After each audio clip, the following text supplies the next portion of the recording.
வணக்கம் உறவுகளே, மற்றுமொரு நிலவரம் நிகழ்ச்சியினூடாக உங்களை சந்திப்பதில் மிக்க மகிழ்ச்சி.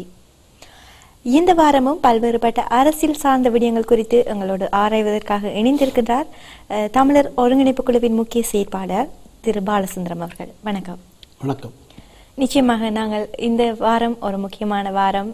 ஏனெனில் நல்லாட்சி தொடங்கி ஒரு வருட கால பகுதி முடிவடைந்திருக்கின்றது. இந்த காலகட்டத்தில் தமிழ் மக்களுக்கு என்னென்ன நடந்திருக்கின்றது, நல்லாட்சியில் என்னென்ன செய்திருக்கின்றார்கள்? நல்லாட்சி என்று ஒரு சிலரால் சொல்லப்படுகிற நல்லாட்சி, ஆனால் ஆட்சி ஒரே மாதிரி தான் இருக்குது. இருந்தாலும் சர்வதேசத்துக்கான சில விடயங்களை, சில விஷயங்களை காட்டுவதற்காக சில நடவடிக்கைகள் எடுத்திருக்கப்படுகிறது என்பது உண்மைதான்.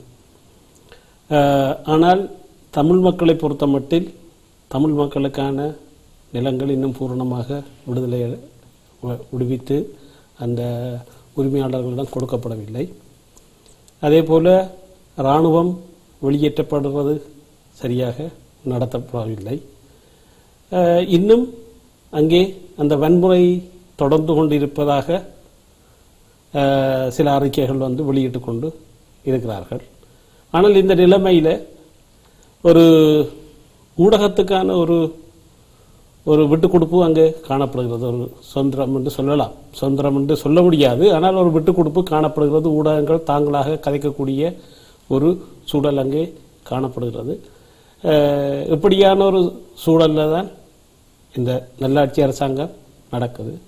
ஆனாலும் விலைவாசிகள் மிக கூடியிருப்பதாக சிங்கள மக்கள் பகுதியால் அந்த குறைபாடுகள் முன்வைக்கப்படுகிறது. எல்லாத்தையும் ஒரே நேரத்தில் சமாளிக்க முடியாதுதான். இருந்தாலும் அந்த ஒரு வருஷ காலத்துக்குள் செய்ய வேண்டிய உச்சக்கட்ட வேலை அங்கே செய்யப்படவில்லை என்பதை நாங்கள் சொல்லலாம். இந்த ஒரு வருட கால பகுதி முடிந்தும் தமிழ் மக்களுக்கு எந்த ஒரு தீர்வும் கிடைக்கவில்லை. இன்னும் ஒரு 3-4 வருடங்களில் மைத்ரிபால சிறிசேனா அவர்களுடைய ஆட்சி காலம் முடிவடைந்துவிடும். இதற்குள்ளாவது அந்த விசாரணை பொறிமுறைகள் ஆரம்பிக்கப்படும் அல்லது அதற்கான ஒரு தீர்வு எட்டப்படும் என்று நீங்கள் நினைக்கிறீங்களா? இந்த அரசாங்கங்களுக்கு ஊடாக தீர்வு எட்டப்படுறது என்பது மிக கடினம், மிக கடினம்.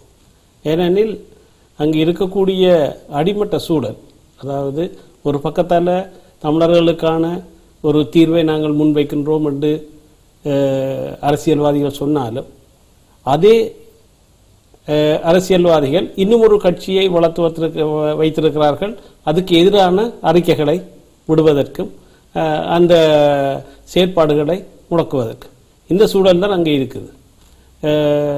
இன்று எங்களுக்கான தீர்வுக்கான அடிப்படையான அந்த கான்ஸ்டிடியூஷன், அதாவது அதனுடைய கான்ஸ்டிடியூஷனை மாற்ற வேண்டும், மாற்றி எழுத வேண்டும் என்ற ஒரு கோட்பாடு ஒன்று இருக்குது. அது மாற்றி எழுதாமல் எந்த தீர்வுகளையும் ஸ்ரீலங்கா அரசாங்கம் போக முடியாது. எனவே அதை மாற்றுவதற்கான சூழல் ஒன்றை ஏற்படுத்தி இருக்கிறோம். ஆனால் அதுவும் ஒற்றையாட்சிக்குள்ளும் ஒரே சமயம் அந்த இதுக்குள் இருந்து கொண்டுதான் அதற்கான தீர்வுகள் எழுதப்பட இருக்கிறது. அப்படி எழுதினால்தான் சிங்கள மக்களுடைய ஆதரவு கிடைக்கும் என்று கூட்டமைப்பு பகுதியால் கூறப்படுகிறது. அப்போ இப்படியான ஒரு சூழலில் தான் அங்கே தீர்வுகள் முன்வைக்கப்படுகிறது. ஆனால் அந்த தீர்வுகளையும் தாண்டி தமிழ் மக்கள் தங்களுக்கு என்ன தீர்வு வேணும் என்று கூற வேண்டிய ஒரு கடப்பாடு இருக்கு. அந்த சூழலும் அங்கு உருவாகி இருக்குது. நிச்சயமாக நாங்கள் ஒரு விடயம் குறிப்பாக பார்க்க வேண்டும். அரசியல் கைதிகளுடைய விவகாரம் நிச்சயமாக அது மிக முக்கியமான ஒரு விடயம். பல்வேறு கால பகுதிகளில் அவர்கள் உண்ணாவிரத போராட்டத்தை ஆரம்பித்து பின்னர் அது கைவிடப்பட்டு மீளவும் ஆரம்பிக்கப்பட்டு மீளவும் கைவிடப்பட்டு தற்போது அவர்களுடைய பெற்றோர்கள் தைப்பொங்கல் விழாவை மிக சிறப்பாக யாழ் நகரில் கொண்டாடுவதற்காக அரசாங்கம் தயாராகி கொண்டிருக்கின்றது. அதற்கு அவர்கள் தாங்கள் அந்த விழாவை மறக்க வேண்டும், அதில் பங்கேற்க கூடாது என்ற ஒரு கோரிக்கையில் இருக்கின்றார்கள். இப்படி இந்த அரசியல் கைதிகளுடைய இந்த விடயத்தில் இவர்கள் தீவிரமாக இருக்கின்றார்கள். ஆனால் அதற்கான எந்த ஒரு உடன்பாடும் எட்டப்படவில்லை. அப்படியாக இருக்கும்போது மற்ற விடயங்களில் தமிழ் மக்கள் எந்த ஒரு போராட்டத்தை முன்வைத்தாலும் கூட அது எந்த வகையில் அரசாங்கத்தினால் முடிவு எட்டப்படும் என்று நீங்கள் நினைக்கிறீர்கள்? அரசாங்கத்தால் முடிவு எட்டப்படும் என்று நினைச்சாதான் இதுகளை பற்றி நாங்கள் சிந்திக்கவும். அரசாங்கம் என்பது வந்து தங்களுடைய கதிரைகளை அப்படியே வைத்துக் கொள்வதற்கான வேலைகள் நடைபெறுகிறது. கடந்த அரசாங்கத்தில் வந்து வெளிநாடுகளால் ஒரு அழுத்தங்கள் கொடுக்கப்பட்டு கொண்டிருந்தது. ஏனென்று சொன்னால் அந்த அரசாங்கம் சீன சார்பாக நடந்தபடியால் இன்றைக்கு அது ஐரோப்பிய அரசாங்கம் சார்பாக அதற்கான அதாவது ஐரோப்பிய நாடுகள் வந்து அங்கே எந்தவித தடையும் இல்லாமல் தங்களுடைய வியாபாரங்களையோ என்ன விடயத்தையும் அங்கே முன்வைக்கக்கூடிய அளவில் வந்து திறந்து விடப்பட்டிருக்கு.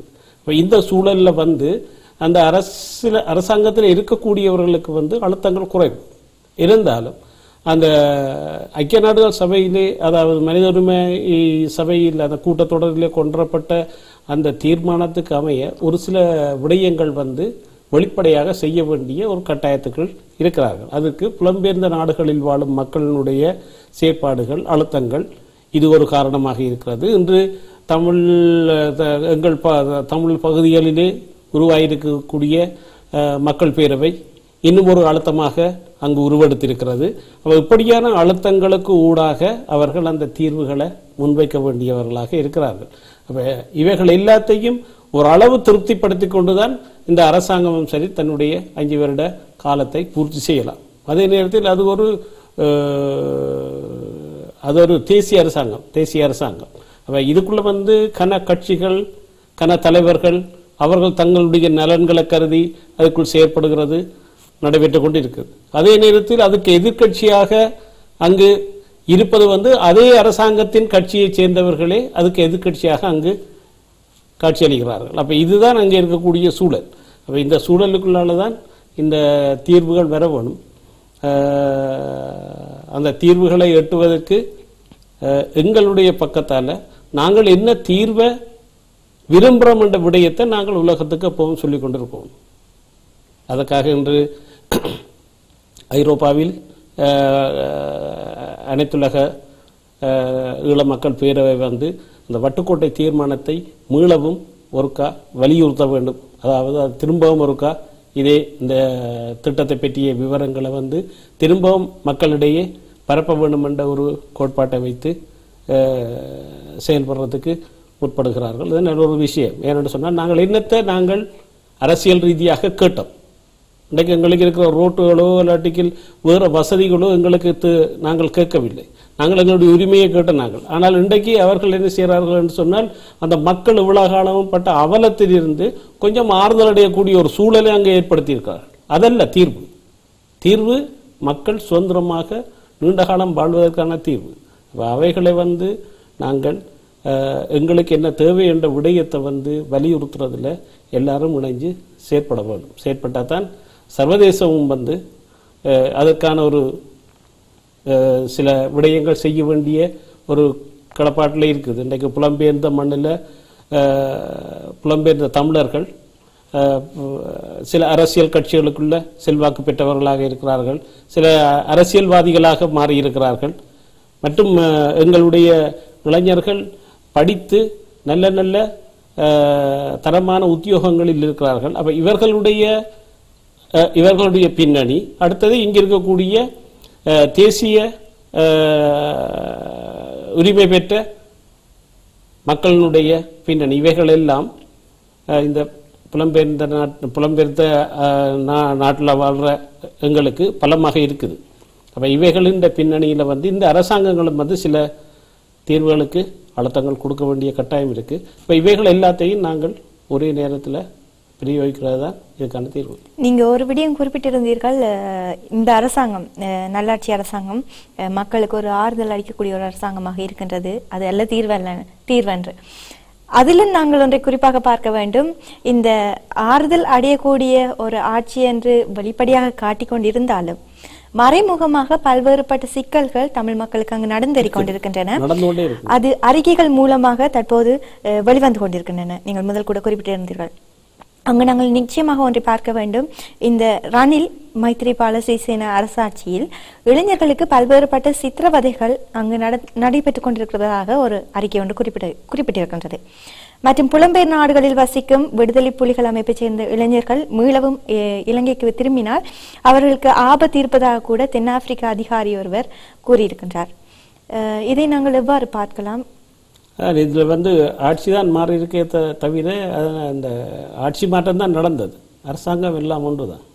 எல்லா அரசாங்கங்களும் வந்து தமிழ் மக்களுக்கான தீர்வையோ அல்லாட்டிக்கு தமிழ் மக்கள் வந்து தங்களுடைய தீர்வை ஒரு ஒரு ஒரு ஒரு ஒரு தீர்மானமாக அங்கே முன்னெடுத்தாலோ அதுகளை நசுக்கிறதுல வந்து ரெண்டு அரசாங்கமும் ஒரே மாதிரி தான். இன்னைக்கு வெளியில் வந்து நாங்கள் எல்லாரையும் ஏற்றுக்கொள்கிறோம்.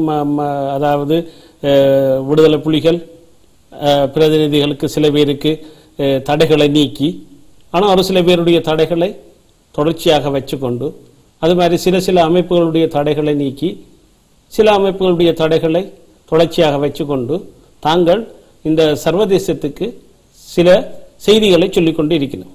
ஆனால் உண்மையாக தமிழர்களுடைய தீர்வை காண வேண்டிய ஒரு அரசாங்கமாக இருந்தால் அனைவருக்கும் அந்த தடை லிஸ்டில் இருந்து அவர்கள் எல்லாரையும் வந்து விடுவித்திருக்க வேண்டும். ஆனால் அது நடைபெறவில்லை.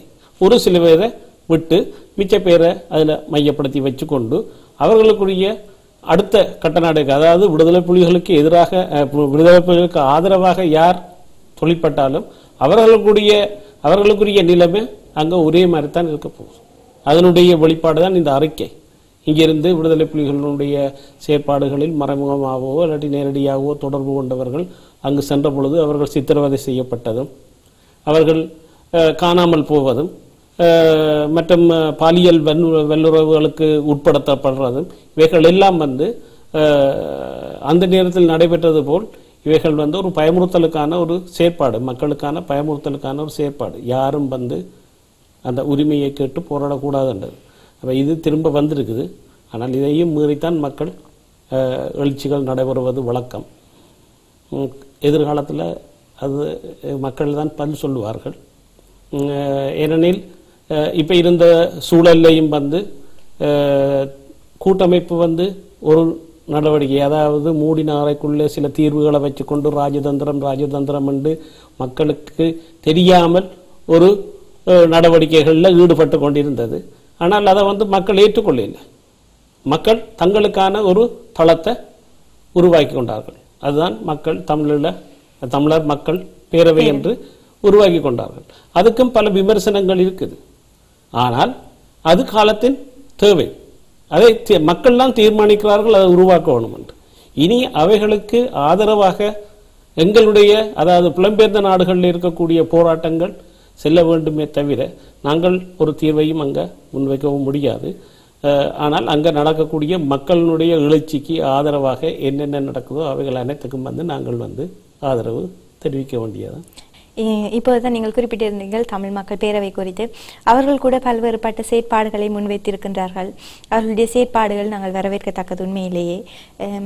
இவர்களுடைய எதிர்கால திட்டங்கள் தமிழ் மக்களுக்கு எவ்வாறும் எப்படியாயினும் ஒரு தீர்வை நோக்கிய ஒரு பயணத்தில் தான் அவர்கள் ஈடுபட்டு கொண்டிருக்கிறார்கள். அந்த அமைப்பு குறித்து நீங்கள் என்ன நினைக்கின்றீர்கள்? இதில் வந்து நாங்கள் கொஞ்சம் 80க்கு முதல், அதாவது 75ஆம் ஆண்டு 79ஆம் ஆண்டில் நடைபெற்ற விடயங்களுக்குள்ளே நாங்கள் போய் வந்தால் இதுக்கு தகுந்த விளக்கம் கிடைக்கும் என்று எண்ணுகின்றேன்.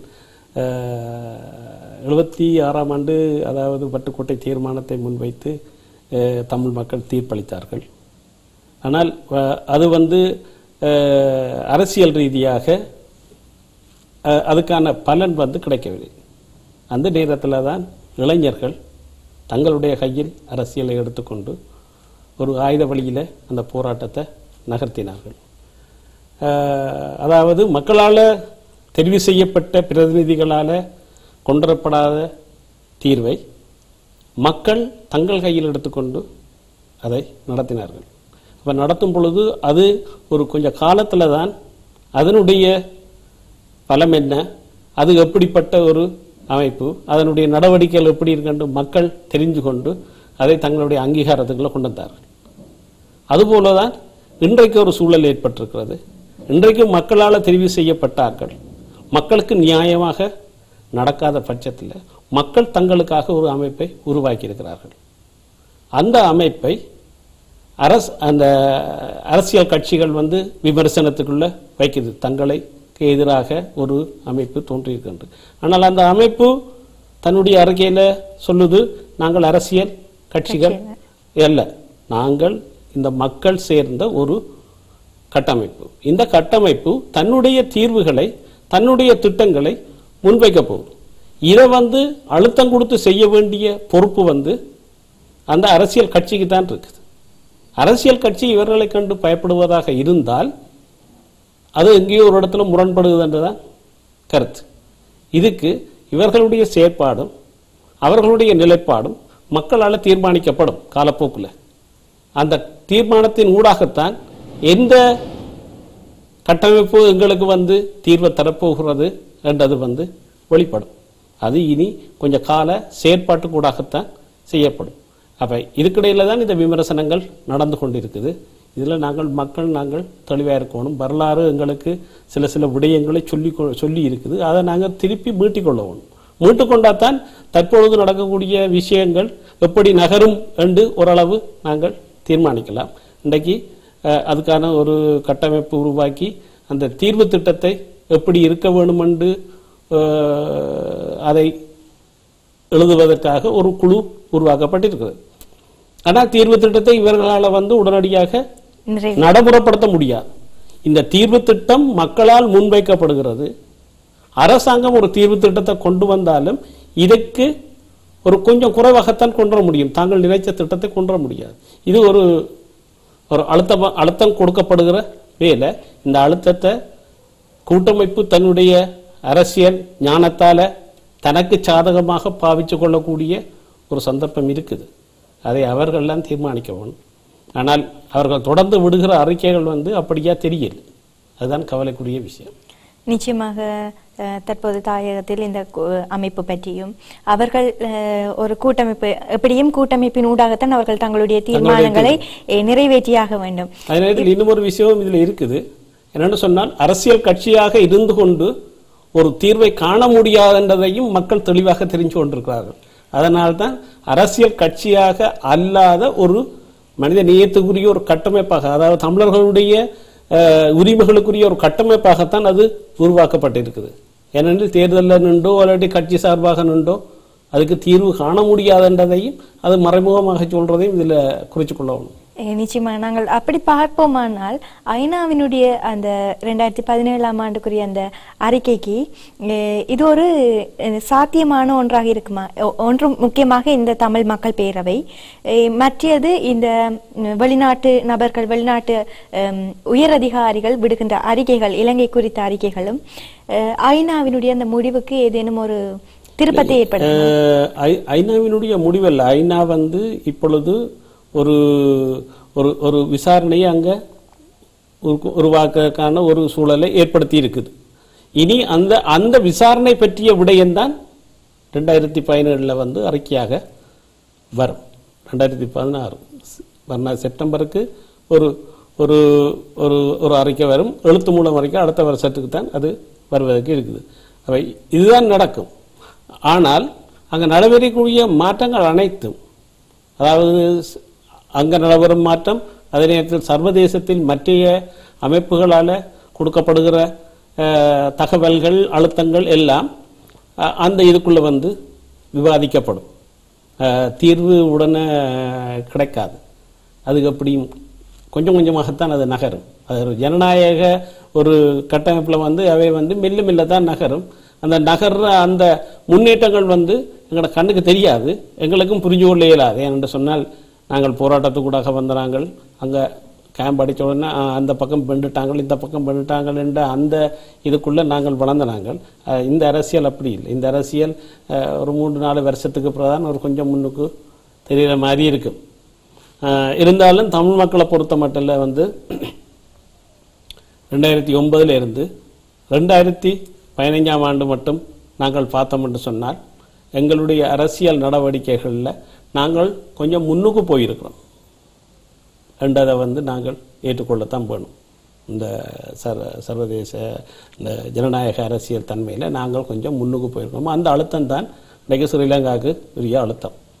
அது நாங்கள் மெல்ல மெல்லத்தான் முன்னுக்கு போகலாம். உடனே தீர்வு வந்துடும் என்று நாங்கள் எனக்கு முடியாது. நாங்கள் இவ்வாறு ஒரு பாரிய ஆண்டு அளவில் 2009 தொடக்கம் 2015 வரையிலான ஒரு பெரிய ஆண்டு வித்தியாசம், இதிலேயே ஒரு கொஞ்சம் தான் முன்னேறி இருக்கின்றோம் என்று கூறுகின்றீர்கள். ஆனால் தற்போதைய அரசு அதிபர் அவர்கள் சர்வதேசங்களுக்கு தன்னை ஒரு நல்ல அரசு அதிபராக மாயப்படுத்துவதற்காக பல்வேறு வேஷங்களை போட்டுக் கொண்டிருக்கின்றார். அதில் முக்கியமாக ஒன்று நல்லாட்சி வருடம் கிட்டடியில் முடிவடைந்தது. அந்த தினத்தில் பண்டாரநாயக்க சர்வதேச மாநாட்டு மண்டபத்தில் 2006ஆம் ஆண்டு தன்னை கொலை செய்ய முயன்ற ஒருவருக்கு தமிழ் இளைஞர் ஒருவரை கூப்பிட்டு அவருக்கு மன்னிப்பு வழங்கியிருக்கின்றார். இது சர்வதேசத்திற்கு ஒரு போலியான கபட நாடகத்தை ஆடுவதாக கூட காட்டுகின்றது இல்லையா?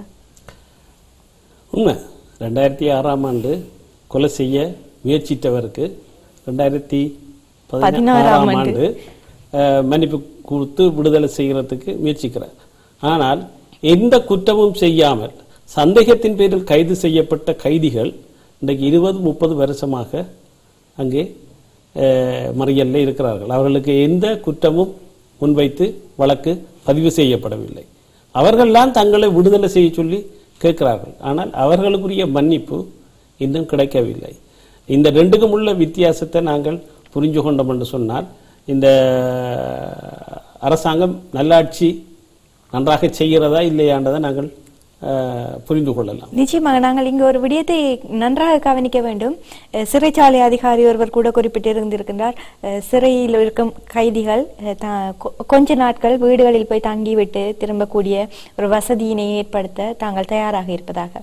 அவ்வாறு குற்றம் இழைத்த கைதிகளுக்கே அவ்வாறு மன்னிப்பு வழங்க அவர்கள் முன்வரும் போது, குற்றம் இழைக்காத அரசியல் கைதிகளை பன்னெடுங்காலமாக சிறைகளில் வைத்து வாட்டுவது எந்த வகையில் நியாயம்? இல்லை, சிறைச்சாலை கைதிகளுக்கு மன்னிப்பு வழங்கி அனுப்புறதுக்கு சிறைச்சாலை அதிகாரிகளுக்குரிய அதிகாரம் இல்லை. அது கோர்ட்ஸோட சம்பந்தப்பட்ட விடயம். அதுக்கு இவர்கள் மன்னிப்பு வழங்கி அனுப்பி திருப்பி எடுக்கிறதுக்குரிய அந்த அதிகாரம் அவர்களுக்கு இல்லை. ஆனால் இங்கே ஆர் என்னென்ன கதைக்கிறது என்று தெரியாமல் கதைக்கிறதாகத்தான் நான் பார்க்குறேன். இதுக்கு சில வேளைகளில் அதற்கான சட்டங்கள் கூட மாற்றி அமைக்கக்கூடிய சட்டங்கள் மாற்றி அமைக்க வேண்டியது சட்டசபை அதிகாரிகள் அல்ல. அப்போ சட்டசபைகளால் தான் அந்த இது வரப்பட வேணும். இன்றைக்கும் இவர்களை விட முடியாமல் இருக்கிறதுக்கு காரணம் ஏதோ ஒரு சட்ட அடிப்படையில் தான் அவர்கள் அதாவது பயங்கரவாத சட்டத்துக்குள்ள கைது செய்யப்பட்டார்கள் விளக்கம் இல்லாமல் வச்சிருக்கலாம். அந்த சட்டத்துக்குள்ள அவர்கள் வச்சிருக்கிறார்கள். அப்போ அந்த சட்டத்துக்குள்ளே இருக்க சிறைச்சாலை அதிகாரிகள் தாங்கள் முடிவெடுக்க முடியாது. இவர்களை அவர்களுடைய பெருநாட்களில் விடுமுறை செய்து இதெல்லாம் உண்டு. இதில் ஊடகங்களும் ஒரு மிகப்படுத்தின செய்திகளை வெளியிட்டு கொண்டு இருக்கிறது. அதுக்கும் ஒரு காரணம்தான். அப்போ உண்மையான செய்திகளை கூடி சிலதுகள் வெளிவிடுவதில்லை. ஒரு ஊடகமாக சில செய்திகளை மக்களை குழப்பக்கூடிய நிலையில விட்டு கொண்டு இருக்குது. அதுக்கும் ஒரு பலவீனம்தான். அதற்கு ஊடாகத்தான் இந்த அரசியல் நகர்ந்து கொண்டிருக்குது. நிச்சயமாக நாங்கள் இன்னொன்று முக்கியமாக பார்க்க வேண்டும். கோத்தபாய ராஜபக்ஷ அவர்கள் அன்று சில நாட்களுக்கு முன்பாக சூளுரைத்திருக்கின்றார். விடுதலை புலி பயங்கரவாதிகள் என்பவர்கள் இன்னும் அழிக்கப்படவில்லை, அவர்கள் புலம்பெயர்ந்த நாடுகளின் ஊடாக இன்னும் அவர்கள் தங்களை தக்க வைத்துக் கொண்டுதான் இருக்கின்றார்கள், அவருடைய செயற்பாடுகள் வீரியம் கொண்டதாக காணப்படுகின்றது என்று கூட குறிப்பிட்டிருக்கின்றார். அவருடைய அந்த சூளுரை எப்படியானது? அவருடைய தன்னுடைய குமுறல்களை அவ்வாறு தெரிவித்திருந்தாரா இல்லது சில நேரங்கள் சில ஆக்கள் விடுகிற அறிக்கைகள் சில விடயங்களை மறைக்கிறதுக்காகத்தான். அவருக்கான விசாரணைகள் கொஞ்சம் கூடுதலாக நடைபெறும் பொழுது இந்த பயங்கரவாதத்தை காரணம் காட்டி அவர்கள் அறிக்கைகள் விடுறதும், தாங்கள் இந்த நாட்டை விடுதலை செய்த மாவீரர்கள் என்று தங்களை புகழ்ந்து கொள்வதும், இவைகள் எல்லாம் தங்களுக்கான குற்றங்கள் அல்லது தங்களுக்கான விசாரணைகள் மூர்க்கம் பெறும் பொழுது இந்த அறிக்கைகள் வருவது வழக்கம்.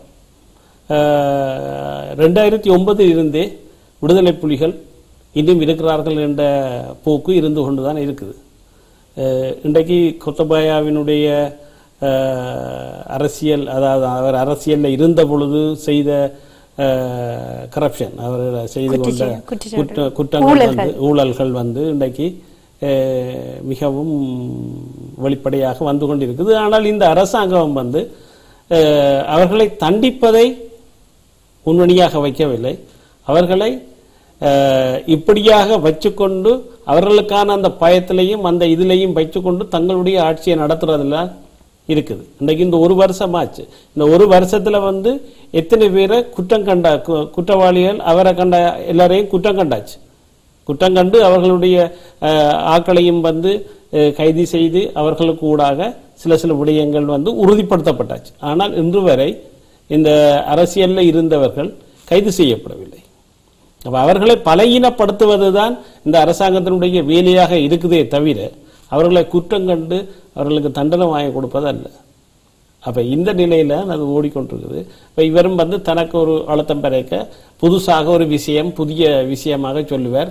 இப்படி விடுதலை புலிகள் இன்னும் இருக்கிறார்கள் என்று அதை இன்னும் 2 பேர் அதை ஊடகங்கள் பிறப்பிச்சு ஊதும். அவருடைய விசாரணையில வந்த விஷயங்கள் வந்து மலங்கடிக்கப்பட்டு விடும். இது அரசியல்ல நடக்கக்கூடிய வேலைகள். ஒரு கோடு இருக்க இன்னொரு பெரிய கோட்டை போட்டு விட்டா இந்த கோடு சின்னனா போயிடும். இப்படியான நிகழ்வுகள் வந்து நடந்து கொண்டிருக்கும். விடுதலை புலிகள் இருக்கிறார்களா இல்லையா இந்த உலகத்துக்கு தெரியும் தானே. இன்றைக்கு சர்வதேசத்துல வந்து விடுதலை புலிகளால கொன்றப்பட்ட அவர்களுக்கு உதவி செய்த கட்டமைப்புகள் தங்களுடைய வேலைகளை மக்களுக்காக செய்து கொண்டிருக்கு, தமிழ் மக்களுக்காக. அது வெளிப்படையாக தெரியும். ஜனநாயக ரீதியாக செய்து கொண்டிருக்கு. இங்கே இருக்கிறார்கள் ஒருத்தரும் ஆயுதம் தூக்கியும் போராடவில்லை, ஆயுதத்துக்கும் காசு அனுப்பவில்லை. அங்கே இருக்கிற மக்கள் இந்த போராட்டத்தில் இழந்து கொண்ட தங்களுடைய பொருளாதார நலன்களையும் தங்களுடைய கால்களில் நிற்கிறதுக்காகவும் செயற்பாடுகள் வந்து புலம்பெயர்ந்த மண்ணிலிருந்து இந்த கட்டமைப்புகள் செய்து கொண்டிருக்குது, கணிசமாக செய்து கொண்டிருக்குது. இன்றைக்கு மக்கள் தங்களுடைய கால்களில் நிற்கக்கூடிய ஒரு சூழல் உண்டு. அங்கே கொஞ்சம் கொஞ்சமாக ஒரு காணாது அனுப்பப்படுற விஷயங்கள் காணாது, இன்னும் கஷ்டங்கள் இருக்குத்தான். இருந்தாலும் ஏழுமான அளவுக்கு ஒரு அளவு அங்கே வந்து ஒரு தீர்வு இருக்கிறது. அப்போ இந்த நிலையில வந்து இவைகளை திரும்பவும் குழப்பி இங்கத்தைய கட்டமைப்புகளை உருக்குலையை செய்கிறதுல வந்து ஸ்ரீலங்கா அரசாங்கம் மிக அவதானமாக இருக்கிறது. இன்றைக்கு இங்கே இப்படியாக ஜனநாயக ரீதியில் உதவி செய்து கொண்டிருக்கிற கட்டமைப்புகளை ஒரு பயங்கரவாத கட்டமைப்பாக காட்டுறதுக்கான சில அழுத்தங்கள் கூட இங்கே நடந்து கொண்டு தான் இருக்குது. அது பொய் சொல்றதுக்கு இல்லை, உண்மைதான். ஆனால் அவைகளுக்குள்ளாலேயும் இந்த கட்டமைப்புகள் ஜனநாயக ரீதியாக தங்களை தக்க வைத்துக் கொண்டு நாட்டில் உள்ள மக்களுக்கான உதவிகளை செய்து கொண்டுதான் இருக்குது. இங்கே இருக்கிற மக்களுக்கான உதவிகளையும் செய்து கொண்டுதான் இருக்குது. நாங்கள் நிச்சயமாக அடுத்த ஒரு விடயம் முக்கியமாக பார்க்க வேண்டும். மங்கள சமரவீராமர் அவர்கள் குறிப்பிட்டிருக்கின்றார், அடுத்த வாரம் மட்டில் உள்நாட்டு விசாரணை பொறிமுறை என்பது ஆரம்பமாக உள்ளது என்று குறிப்பிட்டிருக்கின்றார். இந்த உள்நாட்டு விசாரணை பொறிமுறை என்பது குறித்து இவர்கள் இவ்வளவு காலமும் விட்டு தற்போது நோர்வேயின் பிரதி தூதுவர் ஒருவர் அங்கே சென்றிருக்கின்றார், பெர்குவரெண்டோ. அவருக்காக அந்த கருத்தை முன்வைத்திருக்கலாமா அல்லது உண்மையிலேயே இவர்கள் அடுத்த வாரம் ஆரம்பிக்க போகின்றார்கள் தானா? உள்நாட்டு விசாரணைக்குள்ள நிச்சயமாக ஸ்ரீலங்கா அரசாங்கம் செல்லத்தான் வேணும், அதுல மாற்று கருத்து இல்லை. அதுக்காகத்தான் அதனுடைய அரசியலமைப்புல வந்து சில மாற்றங்கள் செய்ய வேண்டி இருக்கிறது. அந்த உள்நாட்டோ அல்லாட்டிக்கல் வெளிநாட்டு நீதியரசர்களுடைய பார்வையில் உள்நாட்டு விசாரணையோ எதுவாக இருந்தாலும் அந்த உள்நாட்டு அரசியலமைப்பில் வந்து மாற்றங்கள் செய்தால் தான் அதை நடத்த முடியும். அதுக்கான மாற்றங்கள்லாம் இனி நடக்கிறதுக்கு இருக்குது.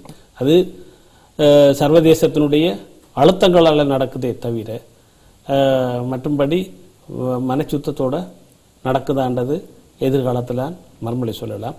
ஆனால் அந்த உள்நாட்டு விசாரணையோ அல்லாட்டிக்கல் வெளிநாட்டு நீதிபதிகளுடைய அனுசரணையோடு சேர்ந்த உள்நாட்டு விசாரணையோ அது வந்து ஏதோ ஒரு விதத்தில் அங்கே நடக்கத்தான் வேணும். ஏனென்றால் அந்த சூழல் இருக்குது. அதுக்குள்ளால சென்றால் தான் இந்த அரசாங்கம் தன்னை தக்க வச்சு கொள்ள முடியும். நிச்சயமாக அடுத்த வாரம் இந்த தைப்பொங்கல் திருவிழாவை முன்னிட்டு இந்த இலங்கை அரசாங்கம் அரசியல் கைதிகளுக்கு என்ன முடிவை எட்ட போகின்றது, அது மட்டுமில்லாமல் அடுத்த வாரம் விசாரணை பொறிமுறை ஆரம்பமாக இருக்கின்றதா இல்லையா என்பதை குறித்து அடுத்த நிலவரம் நிகழ்ச்சியில் பார்த்துக் கொள்ளலாம். தென்றல் காற்றே தென்றல் காற்றே சேதி சொல்லும் தமிழருக்கு வாழும் போது சுதந்திரம் வேண்டும் கொண்டு வாரும் ஈழத்திற்கே உண்டு வாரும் ஈழத்திற்கு. தென்றல் காற்றே தென்றல் காற்றே